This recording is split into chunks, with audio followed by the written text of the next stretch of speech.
أشرف حكيمي لاعب المنتخب المغربي.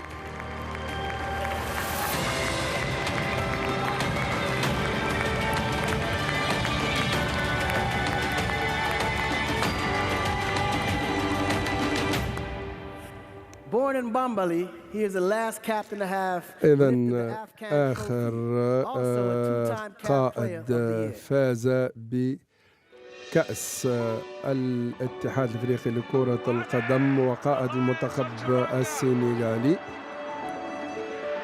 في نسخة 2021.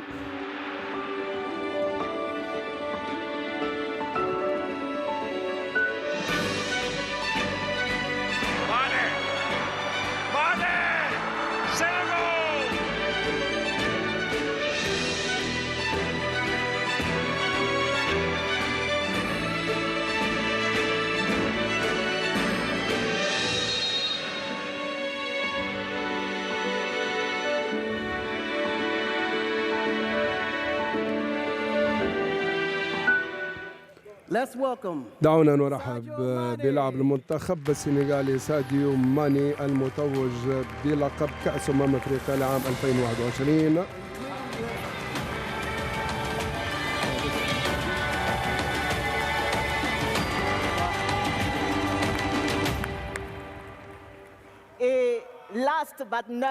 آخرا وليس أخيرا، واجهة الكوديفوار، واجهة كوديفوار الكروية، واجهة الكوديفوار الكروية.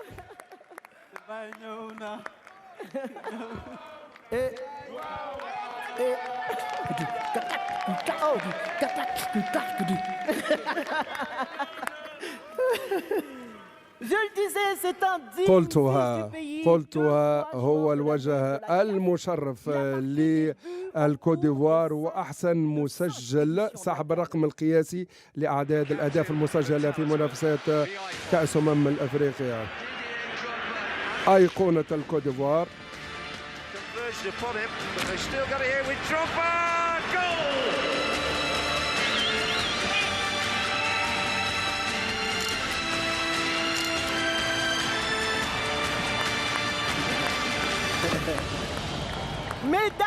سيداتي لنرحب بأسطورة كرة قدم في الكوديفوار ديدي دروغبا، وصيف عام 2006 ووصيف عام 2012.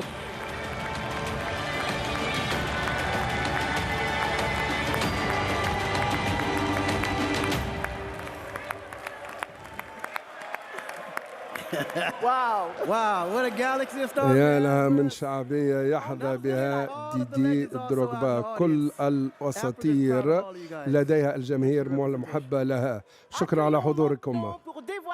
الآن نرحب برئيس المنافسات في الاتحاد الإفريقي لكرة القدم السيد سامسون أدامو، رئيس منافسات الاتحاد الافريقي لكرة القدم، والذي سيجري القرعة بمساعدة الاساطير. اخيرا جاءت او حان وقت الحقيقة. لقد كانت رحلة جميلة شاهدنا فيها الكثير من المباريات الجميلة والتي أفرزت وصول 24 منتخبا يخوضون النسخة القادمة من الأفكون. ستبدأ فعاليات كأس أفريقيا في طبعا 13 من شهر يناير من عام 2024 إلى حد 11 من شهر فبراير من عام 2024. رأينا الكثير من الأهداف، والمنتخب الجزائري تبوأ صدارة مجموعته بأكبر عدد ممكن من النقاط، والذي وصل إلى 16 نقطة. طبعا من المنتخبات 24 هناك الكثير من المنتخبات التي سبق لها أن فازت ب13 لقبا. إذن دعونا نتأمل في قوانين القرعة. مرحبا بالجميع. إذا كنتم تتساءلون عن القرعة الخاصة بعام 2023، فإليكم القوانين الخاصة بالقرعة. مثل ما ترون 24 منتخبا وقع تقسيمها إلى 4 مستويات، كل مستوى يحتوي على 6 منتخبات، وكل وعاء يضم المنتخبات بناء على الترتيب التفاضلي الخاص بالاتحاد الافريقي لكرة القدم. المنتخبات ذات الترتيب التفاضلي الأعلى توجد في الوعاء الأول، وتوزع بقية المنتخبات على المستوى الثاني والثالث والرابع. الكوت ديفوار سيذهب مباشرة للمكان الأول من المجموعة الأولى تحت مسمى أيوان، وسنبدأ بسحب المنتخبات من الوعاء الرابع من المستوى الرابع. الكرة الأولى التي تسحب من المستوى الرابع تذهب إلى المكان الرابع من المجموعة الأولى، ثم المنتخب الثاني يذهب إلى المكان الرابع من المجموعة الثانية ودواليك، ثم ننتقل إلى مستويات الوعاء الثاني، حيث يذهب المنتخب الأول مسحوب من المستوى الثالث إلى المكان الثالث من المجموعة الأولى ودواليك. إذن هذه هي قوانين القرعة. إذن حسب قوانين الاتحاد الافريقي لكرة القدم يتموقع او يذهب منتخب الكوت ديفوار الى المكان الاول من المجموعة الاولى. الكوت ديفوار يذهب الى المكان الاول من المجموعة الاولى. نبدأ الان بسحب منتخبات المستوى سوف نبدأ الان عملية القرعة. إذن المنتخب المضيف يكون في كرة ذات لون مغاير باللون الأخضر. المنتخب المضيف منتخب الكوت ديفوار مثل ما قلنا من المستوى الأول سوف يذهب إلى المكان الأول من المجموعة الأولى، وسبق لمنتخب الكوت ديفوار أن فاز مرتين بنسخة كأس أفريقيا في عام 1992 و2015. إذن سنذهب الآن إلى منتخبات المستوى الرابع. منتخبات المستوى الرابع هي كالآتي: منتخب غينيا بيساو، منتخب الموزمبيق، المنتخب الناميبي، المنتخب الأنغولي، المنتخب الغامبي، والمنتخب التنزاني.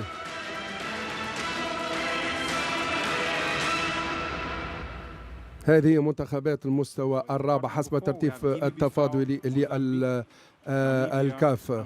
إذا تذكير بالمنتخبات: غينيا بيساو، الموزمبيق، ناميبيا، أنغولا، غامبيا وتنزانيا.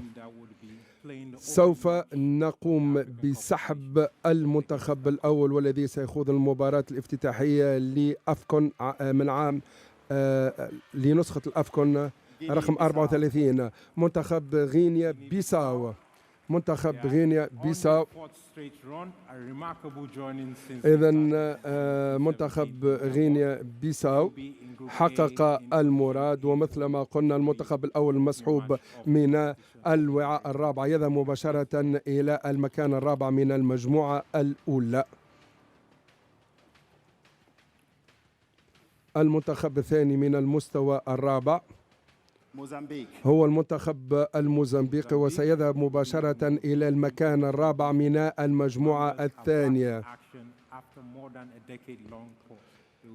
إذن المنتخب الموزمبيقي مثل ما قلنا يذهب إلى المكان الرابع من المجموعة الثانية حسب قوانين الكاف، حسب قوانين القرعة الخاصة بالاتحاد الافريقي لكرة القدم. المنتخب الثالث من المستوى الرابع سوف يذهب إلى المكان الرابع من المجموعة الثالثة، وهو منتخب الغامبي. إذن المنتخب الغامبي عاد بعد غياب طويل وحضر في منافسات الكاميرون، وهو يشارك للمرة الثانية على التوالي.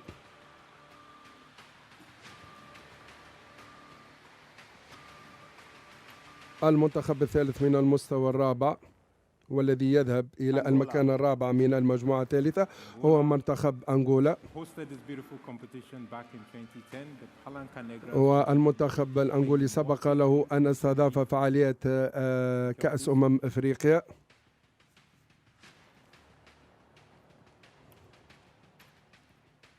المنتخب الرابع من المستوى الرابع يذهب إلى المكان الرابع من المجموعة الرابعة وهو المنتخب الناميبي.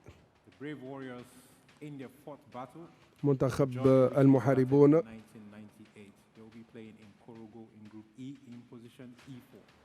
يذهب إلى المكان الرابع من المجموعة الخامسة.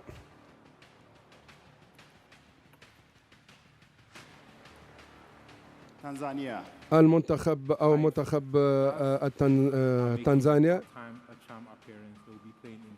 سوف يخوض مبارياته في مدينة سان بيدرو ويذهب إلى المكان الرابع من المجموعة السادسة.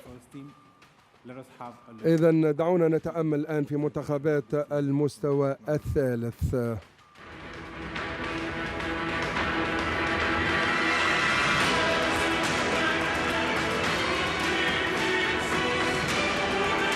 منتخب جنوب افريقيا متبوعا بمنتخب الرأس الأخضر، متبوعا بالمنتخب الغيني، المنتخب الزامبي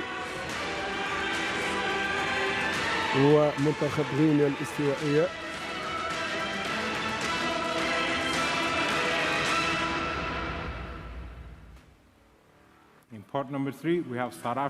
إذا لدينا منتخب جنوب افريقيا، رأس الأخضر، غينيا، زامبيا، غينيا الاستوائية وموريتانيا.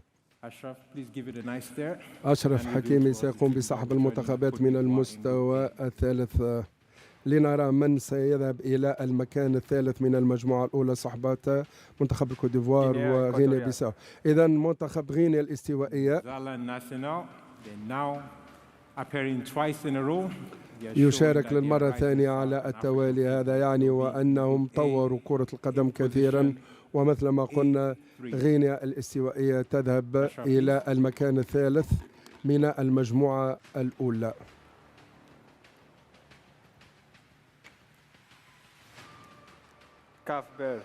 منتخب الرأس الأخضر، منتخب الرأس الأخضر ينضم إلى مجموعة موزمبيق تحديدا في المكان الثالث من المجموعة الثانية.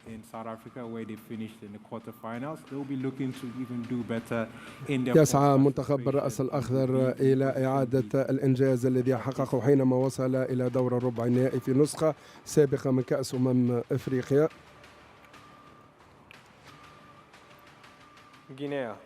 المنتخب الغيني أو منتخب غينيا لديهم ماكينة تهديفية، لديهم رأس حربة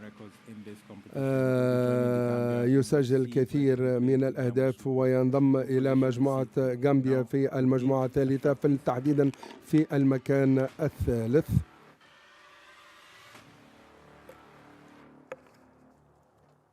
موريتانيا، المنتخب الموريتاني، منتخب المرابطون، القوة الجديدة المتوهجة في عالم كرة القدم،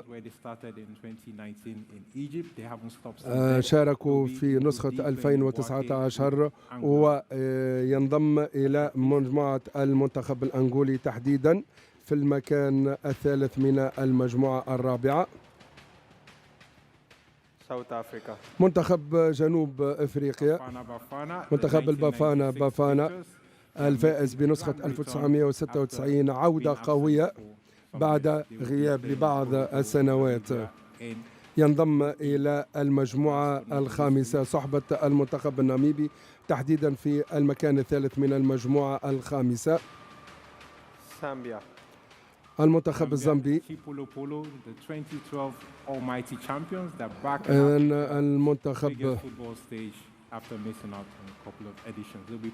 المنتخب الزامبي يخوض مبارياته في مدينة سان بيدرو صحبة المنتخب التنزاني.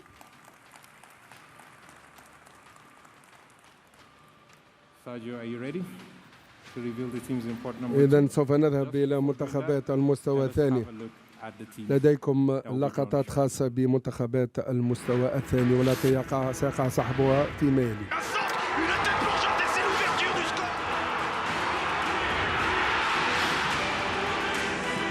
المنتخب النيجيري المنتخب الكاميروني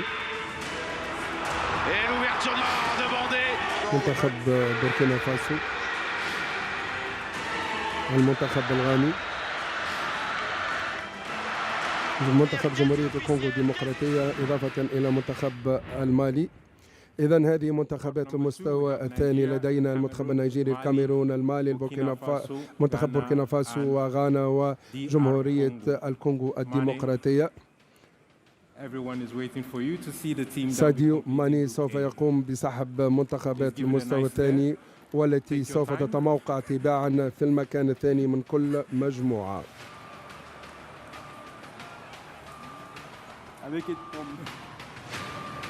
Thank you, please.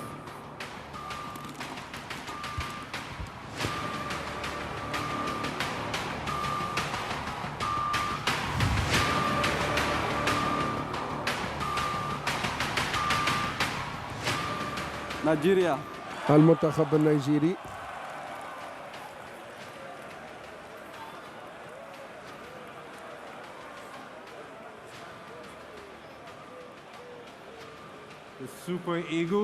إذن المنتخب النيجيري نرى بعض الضجيج في القاع والمنتخب النيجيري طبعا حقق المنتخب النيجيري الكثير في عالم كرة القدم وتوج في السابقة بكأس الأفريقية وسوف يلتحق بمجموعة الكوت ديفوار في المكان الثاني صحبة منتخب غينيا الاستوائية وغينيا بيساو.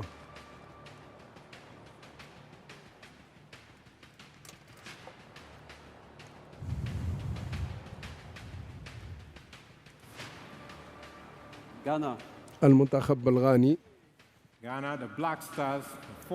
منتخب البلاك ستارز منتخب الطاقات الكروية الكبيرة.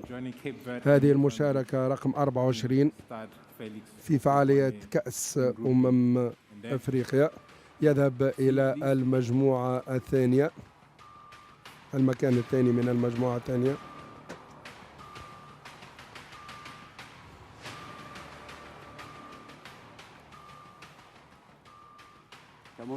المنتخب الكاميروني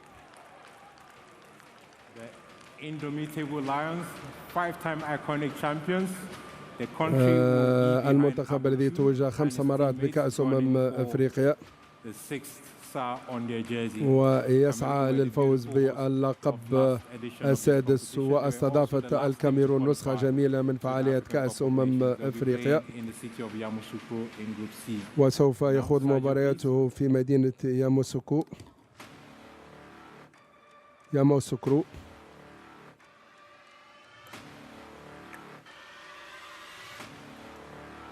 بوركينا فاسو منتخب بوركينا فاسو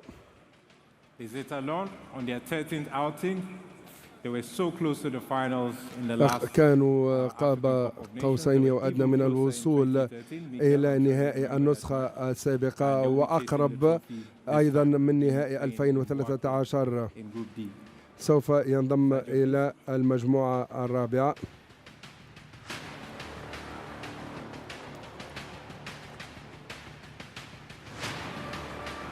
مالي المنتخب المالي المنتخب الذي وصل إلى 1972 والمعروف بالأكاديميات الرياضية الجيدة والتي تسقل مهارات اللاعبين الصغار.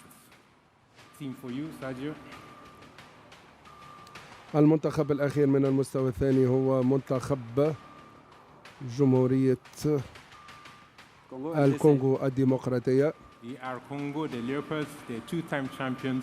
الذي توج مرتين بنسختين من كأس أفريقيا أولها نسخة 1974. أيضا يخوض مبارياته في مدينة سان بيدرو.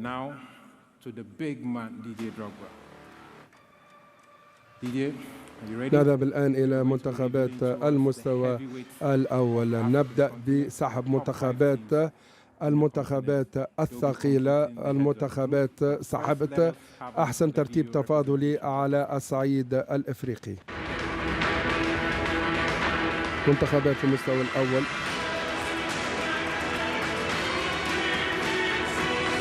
منتخب الكوت ديفوار، منتخب السنغال، منتخب التونسي، المنتخب المغربي، المنتخب الجزائري، والمنتخب المصري.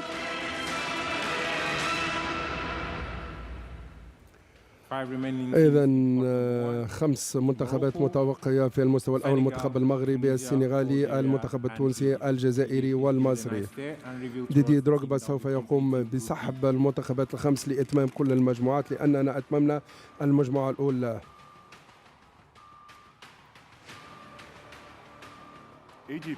المنتخب المصري، المنتخب المصري ساحب الألقاب ال7. المنتخب المصري ساحب الألقاب ال7، يذهب إلى المجموعة الثانية، تحديدا في المكان الأول من المجموعة الثانية.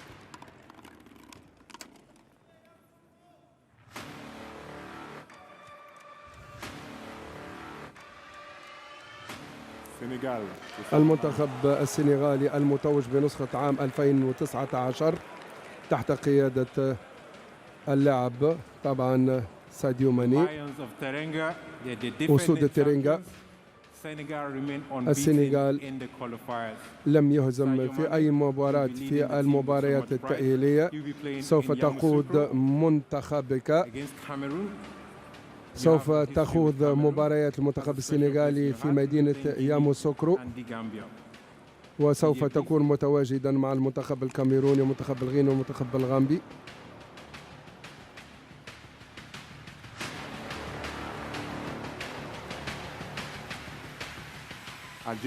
المنتخب الجزائري المتوج بنسختين من كأس أفريقيا ويسعون جاهدين للفوز بنسخة ثالثة. يتموقع المنتخب الجزائري في المكان الأول من المجموعة الأولى صحبة منتخب البوركينا فاسو والموريتاني والأنغولي. نذهب إلى المنتخب الموالي من المستوى الأول: المنتخب التونسي،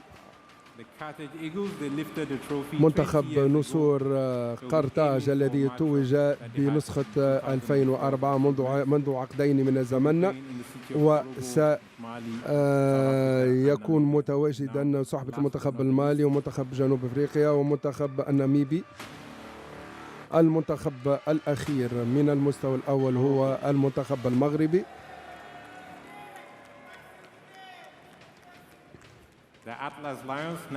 إذن منتخب المغربي الذي توج بنسخة واحدة من كأس أفريقيا والذي توهج نجمه في فعاليات كأس العالم في قطر. نحن ننتظر كثير من أشرف حكيمي وبقية اللاعبين. لابد أن تبقي على الحلم حيا، بهكذا نكون قد أنهينا سحب كل المنتخبات. لنتأمل في كل المجموعات مرة أخرى. في المجموعة الأولى